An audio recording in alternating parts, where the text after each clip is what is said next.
Hey, what's happening everyone? Sir James coming at you guys with another video, and in today's video I'm here to provide you with my review for Megadimension Neptunia VII, or V2 for short, which is actually the first installment to make its way on the PlayStation 4 system. To give you guys an idea of what's happening with inside the story mode is that Gamindustri is currently undergoing a season change, also known as the CPU shift period. During this moment, people within the nations of the respective CPUs are hearing rumors of different facts going around, whether or not they want to replace the CPU's current power or to move to a different nation. Unfortunately, during this moment is that Neptune actually stumbles upon a retro game console. She ends up hearing a voice, but she just imagines it in her head. When she goes back to her nation, she actually hooks up the game console with the help of Nepgear, and next thing you know, they are transported into a dimension known as Zero Dimension, where you have these evil beings known as the Dark CPUs that are destroying everything. Neptune and Nepgear team up with some new heroes within the series to defend Zero Dimension once and for all. Going over the graphics, I have expected the game to undergo a graphical change, seeing how this one is now on the PlayStation 4, but unfortunately there's really not much added to it. It's more or less the same as we've seen it previously on Vita and or PC, where the character models during gameplay are highly textured, and of course during the scenes where the characters are talking, such as intermissions, are nicely detailed. However, the pretty much background environments in general of the different locations, including the floor, are pretty much of a lower resolution. I was kind of hoping they actually do a little bit more, maybe improve on that, but unfortunately that was not the case. But then again, it's not really a big deal. It's pretty much what we've been used to, and it's not about the graphics when it comes to this game. It's all about the humor, the story, and of course the gameplay. Speaking of gameplay, it is true that the game series has been changing up the gameplay every so often, but it's normally in terms of the spin-off series.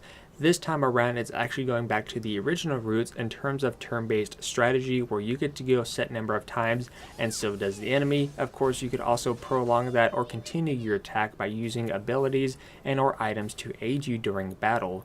The combat portion again is very simple. It's just a little bit of a strategy here and there, and that's pretty much it. Nothing to it. And of course, as always, you can expect a lot of customization in terms of characters. You can go to the item shop and unlock more things as you level up and progress through the main storyline. However, resources this time around I found were a bit scarce, especially if you've been wanting to craft like a particular weapon or an item that's going to help you break breakable, such as boxes preventing you from getting a particular item. Then again, finding resources is a bit of a challenge, especially earning on, so I highly recommend you do a little bit of grinding here and there. But again, gameplay isn't too complicated. The CPUs are able to transform a little bit later on into the game, because you kind of actually learn why they are able to transform, which is actually a little bit of a great twist to it, and I really liked what they did involving the story mode, especially with taking place in Zero Dimension.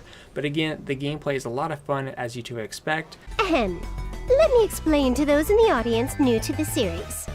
We've fought this hero boss lady character called R4 like a billion times in the older games and anime releases. She's so boring. I seriously don't even want to look at our snore right now. She's not about to make us enter a boss fight, is she? Ugh, I'm so over it.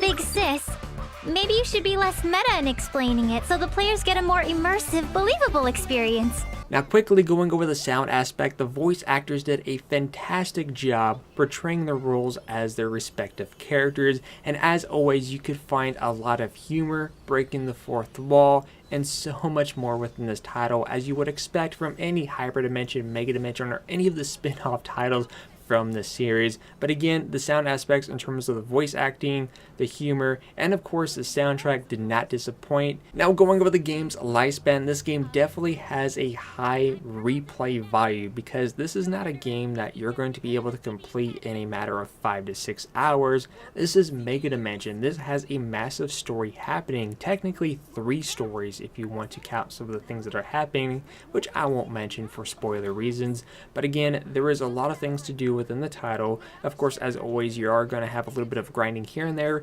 especially if you're trying to gather specific items to craft certain weapons and or items for your respective characters. But again, there's so much to do within this title, so much to explore and new things to learn, especially leveling up your characters. New abilities to enjoy some of the animation that plays during those specific highlights are really enjoyable, and it's going to invest your time Now, going over the innovation, it was great to see the Megadimension game returning to one of its original roots, however adding new mechanics along the way, such as being able to build routes to your specific location in order to progress within inside the main storyline. And I really like what they did when it comes to the main Dark CPU boss fights, because they are massive and you're in this field.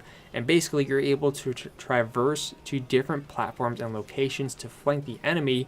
And of course, depending on what special ability that you want to activate, you will actually need to strategically place your characters in a certain way in order to use that ability, which I thought was a fantastic idea. And I really like seeing that because it definitely adds a little bit more of a strategy element to it.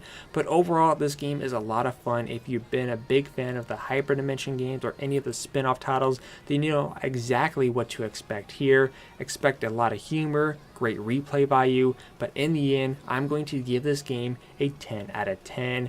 I just hope that the series actually keeps continuing to grow and not disappoint, because I would hate to see it end. Anyways, that wraps up this review. If you guys have any questions, let me know in the comment section down below, and I'll see you guys next time.